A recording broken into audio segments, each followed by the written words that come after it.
I didn't want to try either Eau de Parfum or Eau de Toilette version of this perfume for quite some time because of their name. Because Poison Girl sounds kind of childish and teenage appropriate, but so many YouTube reviewers claim these are an extremely sexy perfumes. Are they? How they smell? What are the differences and which one would be better for you? Stay tuned until the end of this video and you'll find out. Hello everyone, my nickname is Miri, welcome to my channel, and if you're a returning subscriber, then it's nice to see you again. So let's start with the review. First, I'll review each fragrance and then I'll compare them and tell you which one would be better for you and which one is my favorite. I really enjoyed the opening of the Eau de Parfum. It starts with bitter orange dipped in the most delicious dense candy rose sweetness, and that sweet orangey rose combo almost gives cherry hues. It's very sweet but with bitter citrusy accord, so it's very delicious and mouth-watering. And I love that initial bitterness and the fun aspect of the candied, almost cherry orangey bubblegummy aroma, although I'm aware that many don't like the opening, and I think that bitter orangey scent is the perfect balance for other extremely sweet notes in this fragrance. So what's interesting is that although you get a ton of sweetness and candid facets, this never becomes too childish or too cutesy. It still feels feminine, and because of that bitter orange and rose accord, it smells very seductive. So the opening smells like the scent of candied orange slices, or even like the scent of an orange cupcake with a ton of sugar frosting.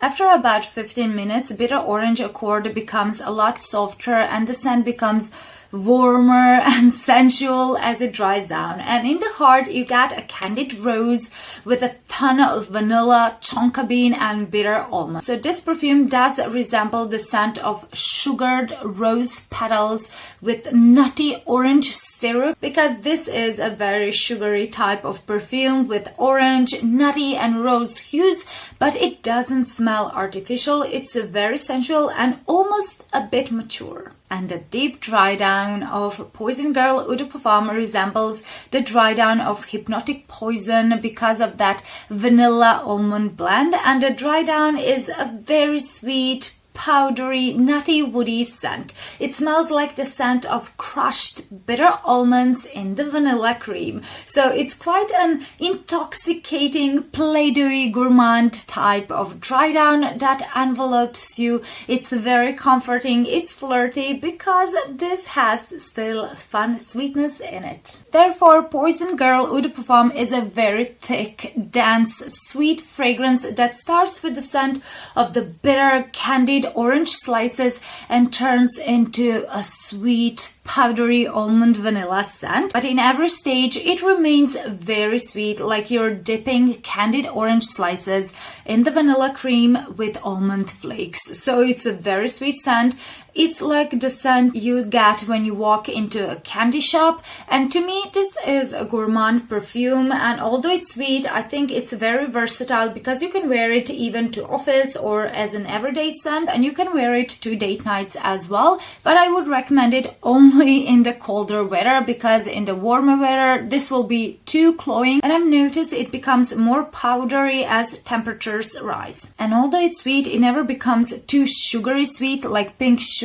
It still remains feminine, and despite the childish name, it's any age appropriate, and if you enjoy sweet gourmand perfumes, I'm sure you will like it. It's a flirty, fun, seductive fragrance that will get you compliments, so in that sense, Poison Girl Eau de Parfum is worth a try, and my rating for its scent profile is 7 out of 10. If this review has been informative and descriptive so far, don't forget to boop the like button and subscribe, because that tells me how likable and helpful this video was for you. So let's review the Eau de Toilette version and then I'll compare them and tell you my favorite. To like the opening of Poison Girl Eau de Toilette, you must like citruses. Otherwise, the opening could be too bitter or tangy for some, but I love citruses, so to me the opening is is amazing, even more appealing than the opening of the Eau de Parfum, because you get more orange, and I can smell lemon as well, and you get much more bitterness than citrusy tanginess.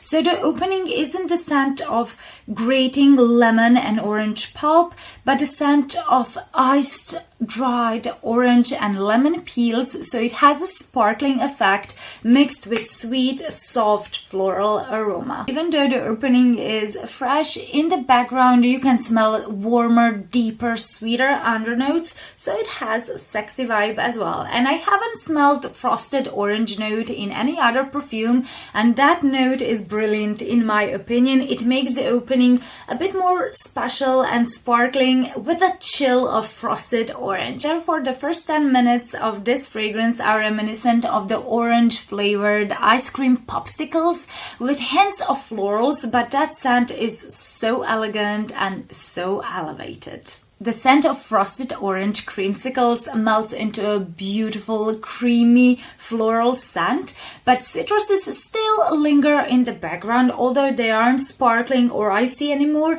they're much creamier, sweeter, and fluffier. And you get a lot of vanilla, caramel, rose, and a good amount of powderiness. So basically, the heart of this perfume is the scent of a floral vanilla. It's the scent of a luxurious, fluffy, sweet orange cake mixed with the scent of one rose in the vase, on the table, in the luxurious restaurant or cake shop you're eating that cake. That also shows you the amount of rose I get in this perfume. It's just a slight rose scent. It's not a main player, so even if you dislike rose, do check it out. And the most prominent notes in the heart of Poison Girl Eau de Toilette are orange and vanilla, but they are really softened, fluffy, and powdery. Poison Girl Eau de Toilette in the dry down becomes even warmer, sweeter, and creamier. Citruses fade away and they aren't noticeable anymore. Heliotrope adds powdery nuances. Cashmere makes the scent fluffier, while caramel, tonka, and vanilla bring out gourmand facets. So the dry down is the scent of a creamy, powdery vanilla. Imagine the waiter took away the vase with one rose and instead the waiter drizzled your orange cake with caramel. This is how the dry down smells. It's very sweet, but not in a gourmand edible way, because it still smells like a perfume. So this is mostly an orange vanilla perfume with a powdery touch. It's a mix of orange popsicles and vanilla cookies. So I think this is a crowd pleaser because many people enjoy orange and vanilla in perfumes, and because it is sweet, and although it is a very versatile fragrance and it could work out in many situations and occasions and no matter the season, I don't wear it a lot because just like the fact that you get a toothache if you eat too much sugar, sometimes I feel it is a bit too much for me to use it every day. So I'm wearing it when I'm in the mood for something sweet, fun, and flirtatious. And I love how this scent transforms from the scent of casually eating orange creamsicles into a scent of walking into a cake shop and eating orange cake drizzled with caramel.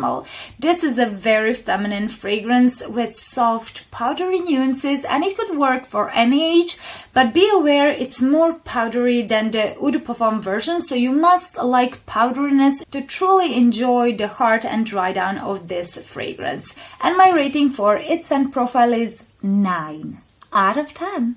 And I've read many reviews that Dior waters down their fragrances with each new reformulation, and that the longevity of Poison Girl used to be a lot stronger when it was first released.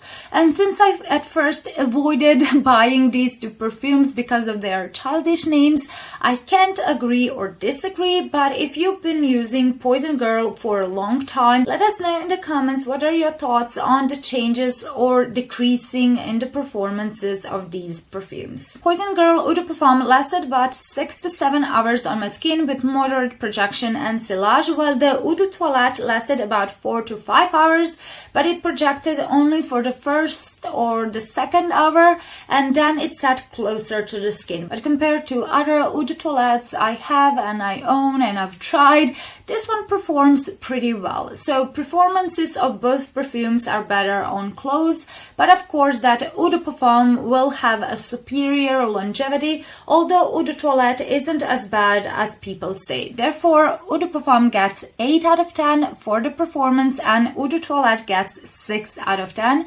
So if you like stronger perfumes, then go for eau de parfum. If you consider the opening, you will like eau de parfum more if you like the scent of candied citruses, while the eau de toilette's opening will be more appealing to you if you're into fresher, tangier scents and citrus peels. Therefore, eau de parfum would be much more to your taste if you like very sweet, dense, thick, candy-like perfumes that are like 98% sweet and just 2% fresh, while the eau de toilette will be for you if you would like fresher, citrus-heavy alternative for the eau de parfum version that is like 80% sweet and 20% citrusy. So the eau de parfum is more candy sweet, while the eau de toilette is fluffy sweet. In the dry down, both are heavy on vanilla, but the eau de parfum focuses on the vanilla and almond, while the eau de toilette has a more noticeable caramel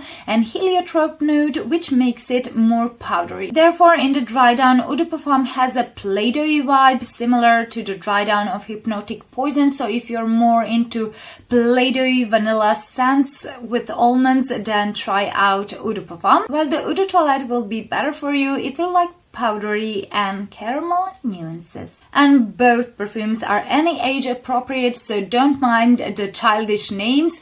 They just have fun sweetness but also an elegant vibe. And since eau de parfum is darker, candy-like, sugary and very heavy scent, better for fall and winter and nighttime, eau de toilette is lighter, it's more citrusy, and citruses are also noticeable in the dry down, while in the eau de parfum they're just noticeable in the opening. The eau de toilette is more versatile and wearable no matter the season or occasion. And I love the atomizers of the Poison Girl. They are so high-end. If you can see, they have like a beautiful mist, and they should, because they come with a high Dior price tag. And I'm sure you will like Poison Girls if you like similarly sweet designer fragrances such as Elisab, Girl of Now, Victor and Rolf, Bonbon, Jean Paul Gaultier, Scandal and La Belle, Yves Saint Laurent, Black Opium, Victor and Rolf, Lover Bomb, Dolce & Gabbana, The Only One, Prada Candy, Juicy Couture, Viva La Juicy, and so on and so on. And all these perfumes have this cavity sweet scent, but they aren't dupes. They give a sweet, flirty vibe, and all of them could be a guilty pleasure perfume when you want something just crowd-pleasing, sweet and fun. And honestly, they are compliment getters and men love them for some reason. And yes, I agree with all of you who say that Poison Girl is Dior's attempt of appealing Poison range to younger audience, and not just scent-wise, but also by putting girl in the name of perfume. And although Poison Girl feels more generic and simple compared to other Poison perfumes, and some say, you know, this shouldn't be a part of the Poison range, I want to read to you something amazing that Julie Pat wrote on Fragrantica that beautifully describes what Poison Girls are. She says, maybe this time Dior decided not to create history but to capture the zeitgeist, making something that isn't special or different but quintessential characteristic of the time we live in.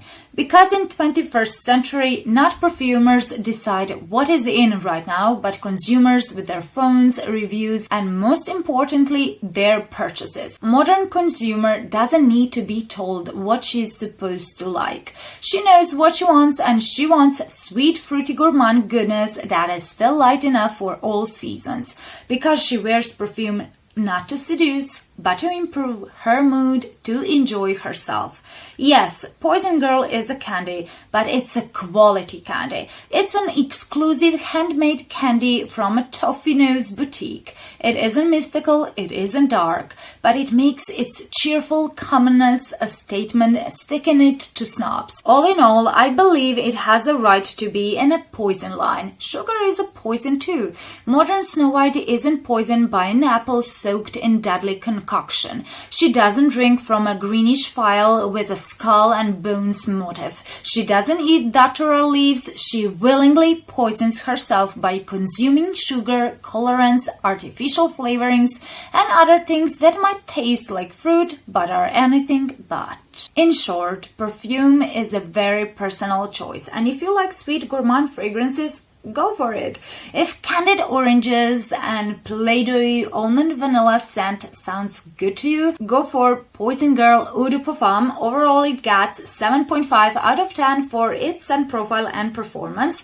But if you would like something less heavy, less sweet, and less candy-like, with prominent orange and powdery vanilla caramel dry down, go for Eau de Toilette.